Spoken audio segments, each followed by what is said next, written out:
Hoxe, aí pensando, tiven aí unha pequena revelación, non? É parte da miña propia experiencia, non? Do meu intento de adaptarme un pouco ao sistema de socialización e a ese mercado dos afectos. E desde aí, desde a propia experiencia, observo e fago unha lectura máis ampla social, non? Daquela, pensei neste pseudoempoderamento, non? Da muller, que sería a indiferenza disfrazada de empoderamento e a hipersexualización que nós facemos de nós mesmas disfrazada de liberdade. A hipersexualización a veces emocional, onde xogamos o afecto, mas xogamos co corpo, non?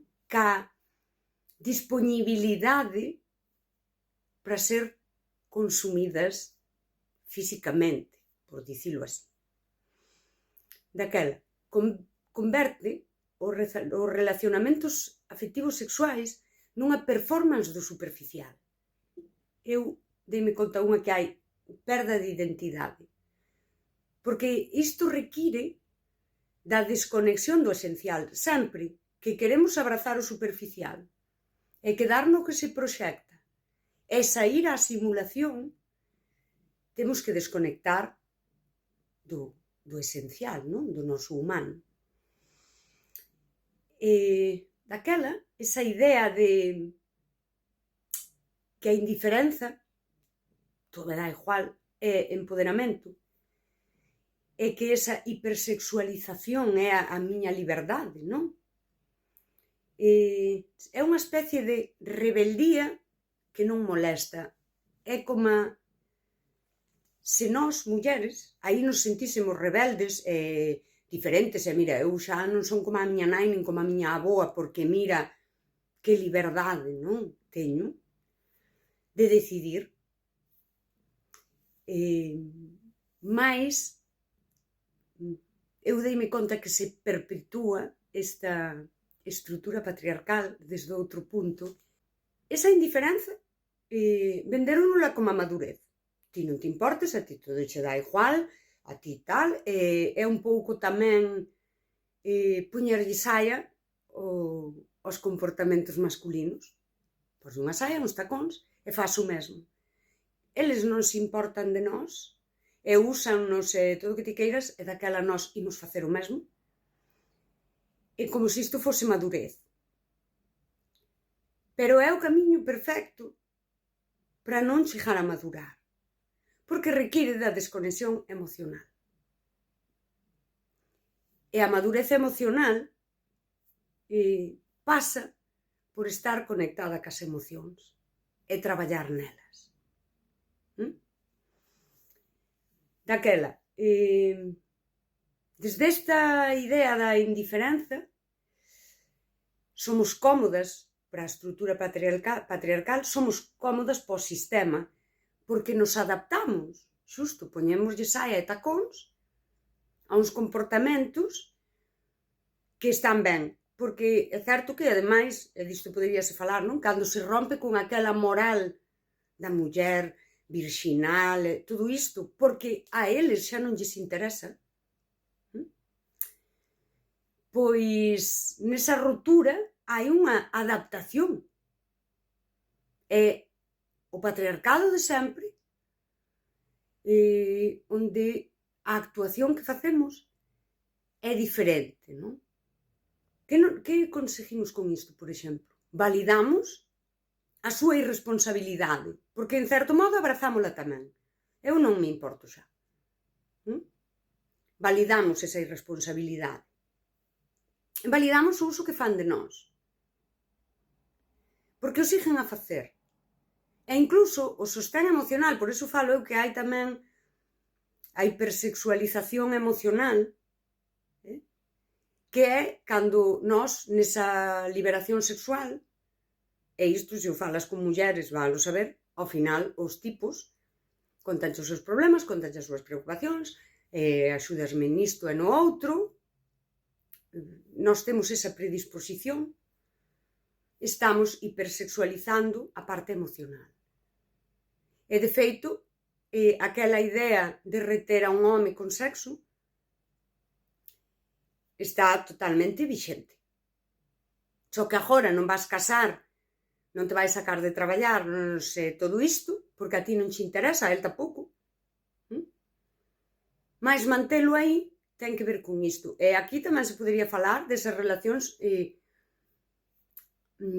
que se chaman de amigos con derecho, follamigos, amigo e novios destes, onde reteño a paisano por aí, orbitando, no meu ecosistema de afectivo sexual, xa podemos chamar, porque, por suposto, as mulleres tamén van ter opcións, igual que a eles, e a forma de retelo e soster a equidistancia é o sexo.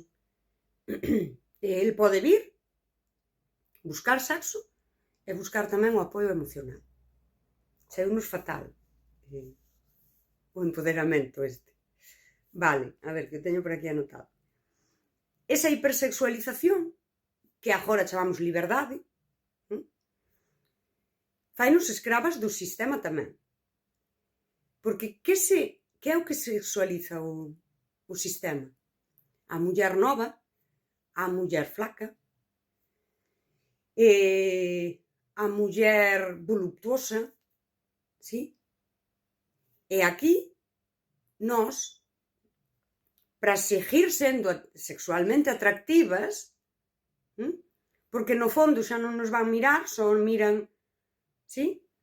A parte de fora, inxectamos ácidos, toxinas, skincares de 12 produtos diferentes, ciruxías e tamén o consumo diario de todo o que nos fai atractivas, non? Cando saímos aí e somos atractivas e daquela eles desexan. Ese ser obxecto executado por nós mesmas. E chamámoslle autocoidados. Porque é curioso que se lle chama autocoidados a cousas que só melloran o aspecto e maiormente melloran desde a mirada masculina. Non desde a túa comodidade. Que máis anotei por aquí? Tomei daquela unha nota que a quero enunciar ben. Hai unha idea neste uso afectivo sexual de que a muller que xa non sofre por amor, polo vínculo, por un home, non, é unha muller libre, é unha muller empoderada, é unha muller madura, pero é o que digo eu, é unha muller cómoda e útil. É cómoda e útil a estructura patriarcal, para que todo siga igual. E incluso un pouquiño máis fácil. E o que eu anotei é a muller que non sofre polo outro non sempre é forte e independente. O que pasa máis a miúdo é que é só unha muller adaptada, anestesiada, desde esa desconexión emocional que está en modo supervivencia funcional dentro da estructura patriarcal. A súa pertenza a ese mundo da liberdade, o dos homes, sí? Unha vez que ocupamos eses espazos que eran masculinos, pertencer a eles pasa por adaptarnos, por anestesiarnos, e é un modo supervivencia. E pasa por estar disponibles para eles e para o sistema. É unha muller desconectada, e iso que parece madurez é só silencio. A muller que xa non sofre polo outro é unha muller silenciada. É unha muller que cala ante a opresión, ante toda esa violencia sutil, máis estructural que está aí, que cala cando se sinte usada, que cala os seus medos máis humanos, como o medo á soidade, e vincúlase no superficial para paliar, de alguna forma, ese medo á soidade que é tan humano, e no acto de facelo, esa analxesia, ponse ao servicio do sistema e é peza clave para esa estrutura patriarcal que sigue igual, pero mudou as formas.